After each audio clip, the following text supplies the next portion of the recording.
The following video contains theories that could jolly well turn out to be absolute bollocks. If you or any relatives, friends, pets, houseplants, rocks, or even your Uncle Dave experience hallucinations, violent jeering, shouting cowabunga, transient religious experiences, or rectal bleeding, seek the immediate attention of your local maintenance droid or other blue milk provider. Viewers' discretion is advised. Rise, Meg. There is a great disturbance in the Force. Hello everyone and welcome back to my channel. I'm Star Wars Meg. I hope you're all having a phenomenal day no matter where you are in the galaxy. So we just reached 25,000 subscribers and I just want to say a huge thank you to all of you lovely folks. Without you, none of this would be possible. And also a special shout out to all of my amazing patrons as well. They're on screen right now and I just want to say a huge thank you. Your support is so appreciated. So today I thought it would be fun to make a theory video about the character from The Mandalorian Season 2 that everyone seems to have forgotten about, Frog Lady.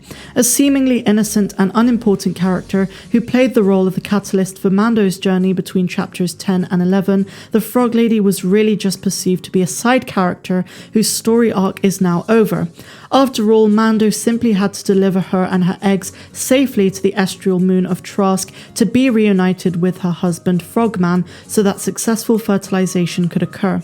We haven't seen Frog Lady since chapter 11, and with only 2 episodes of The Mandalorian left, it can seem safe to assume that she won't appear again, at least in this season. But after rewatching chapters 9 to 14 last night, I couldn't help but wonder what was the point in her character. I mean, she was technically a side character, but one who captivated all of us, not only by the fact that she's a new species we haven't seen in Star Wars before, but the fact that she took up so much screen time in 2 of only 8 episodes of this season. With this current season being a monumental one for the live-action Star Wars show, why would the genius minds of Dave Filoni and Jon Favreau waste so much episode time on a quote-unquote pointless character? You might argue that she was a quaint, innocent figure with a neat little story that tied together nicely over the course of 2 episodes. You might also say that she isn't a character who we should be thinking too deeply about, but here is where I disagree. If you've watched the Clone Wars, Star Wars Rebels, or even every Mandalorian episode up until this point, you'll be very aware that Dave Filoni does not include characters and story arcs for no reason at all. With all the subtle callbacks, Easter eggs, and linking plot points that we Star Wars fans spot and spend hours debating about, why would a blatant character like Frog Lady be unimportant? I believe that she is incredibly significant to The Mandalorian, either in this season or the next. We need to take a look at little hints and nods based on the 2 episodes that she featured in to work out a coherent theory, or theories plural, regarding who she is and why her story arc is so important.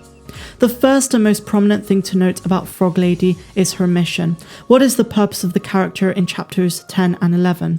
To bring the egg canister to Trask to reunite with her husband.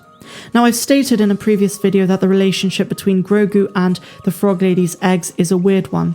He was absolutely infatuated by the eggs, more so than any other food we've seen him eat, including the blue macarons.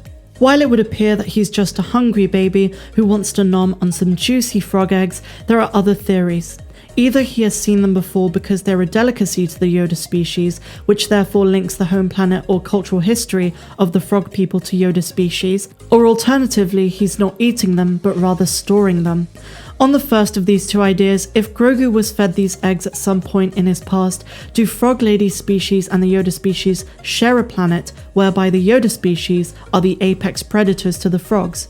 Or maybe they cohabitate on a planet in peace? Let's look at this in a little more depth. In chapter 10, Frog Lady gives Mando the most telling monologue that her character could give. She says that her eggs are the last brood of her life cycle, that her husband has risked his life to carve out an existence for them on the only planet that is hospitable to their species. She then goes on to say that they fought too hard and suffered too much just to resign themselves to the extinction of their family line. In my humble opinion, this speech of desperation speaks volumes about who Frog Lady is in relation to Grogu and The Mandalorian as a show in general.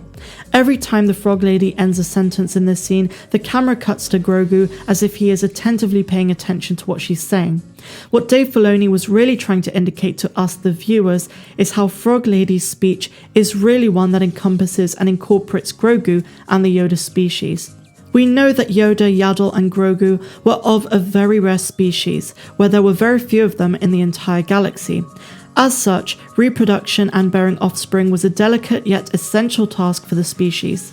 We know that the Jedi Code prevented members from reproducing, but some Jedi Masters, such as Ki-Adi-Mundi, a Surayan, were allowed to have multiple wives and children because of the rarity of their species at the risk of extinction. The same might be true of Yaddle and Yoda. Being of a rare species, they could have been permitted to reproduce in spite of the Jedi's strict code, thus creating and being the parents of little Grogu. This theory bears merit when you consider how long infancy is in the Yoda species. At 50 years of age, Grogu is still absolutely tiny. This is a great risk for the Yoda species when exposed to predators and danger overall, and so they are a species who requires a lot of sheltering. Much like the Frog Lady, I can imagine many Yoda species having endured so much suffering. Is it possible that the Frog Lady's backstory is identical to that of Grogu's species, the Yoda species? This brings us on to my next theory, her name. She's literally called the Frog Lady. In case you're not aware, Frank Oz's Yoda was based on the idea of a frog. In fact, in many early drafts for The Empire Strikes Back, Yoda is given the nickname Frogman. Now, it's important to note that Dave Filoni wanted at all costs to respect the legacy of the man George Lucas himself. George made it clear that nothing of the Yoda species' origins should ever be revealed. Dave Filoni wants to follow this and respect this, so instead of making the rare species backstory directly about Grogu, he may have projected a truth about the Yoda species indirectly through the Frog Lady, who is herself a member of a new made-up Star Wars species. This indirect communication is symbolized through the way she bypasses the droid's security protocols, as in it isn't really her talking, but rather her words through a vocabulator. So now that we've established her potential importance in terms of her species, let's talk about options for why she's so important for the plot here on out. Frog Lady isn't a Jedi, but she might know the Force. In a sense, what if Frog Lady is like Maz Kanata? She isn't a Jedi but understands how the Force works. She could be someone who could get through to Grogu and connect with him. Now that Mando is recruiting allies on Nevarro and elsewhere in the galaxy before going after Moff Gideon in the season finale, might he make a stop on Trask? We've only seen a motherly side to the Frog Lady, but does she and or her husband the Frog Man have a more intellectual side? If the theory that the frog people and the Yoda species shared a planet or some kind of cultural history, it's certainly an option that frogs know how to use the Force or at least communicate through it. Even more wild and crazy, what if Frog Lady is who Grogu reached out to on the Seeing Stone? My final theory is perhaps the wildest, most wacky one yet, so take this with a grain of salt. What if Frog Lady is of interest to the Empire for their cloning project? We know at this stage that the Empire wants Force sensitives with a high M count to clone what could become Snoke. If Grogu and the Frog Lady have any kind of genetic or evolutionary link in terms of their species, Frog Lady and Frogman might have a high M count as well. What if Mando goes back to Trask to recruit the Frog Lady and Frogman as allies to fight Moff Gideon, and when they confront him, Frog Lady offers to sacrifice herself and give up her own blood in exchange for the child?